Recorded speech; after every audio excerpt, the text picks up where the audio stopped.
Mayong hapon mga ka-vlogger sa kalibutan ng nga vlogger man taan ni tanan. So karon di ay no uli mig bukid kuyog among kauban kay taga bukid man jud ko no.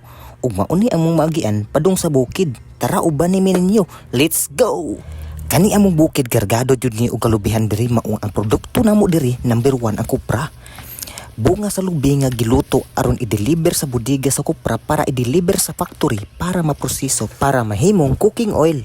So karon naabot naman ta diri sa bukid no ug akong ipakita sa inyo ang nagklase-klaseng mga view dinhi sa among lugar. Tara.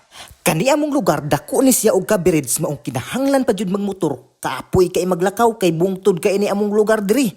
Kabantay mo sa bukid nun ingon ana pud og porma ang among lugar. Ang mga produkto diri sa ako panggipang istorya sa nakalabay nga video, lubid jud ang pangunahing produkto diri. Ang rason kay almost 90% ug makabantay mo sa bungtod namo diri, halos lubi inyo makita nga naka-cover sa mga bungtod. Akong ipakita ninyo ha, ug unsa hitsura sa bungtod namo. Ug unta mag-enjoy mo sa mga view. Salamat sa pagsuporta ninyo sa akong vlog ha. Music Maestro.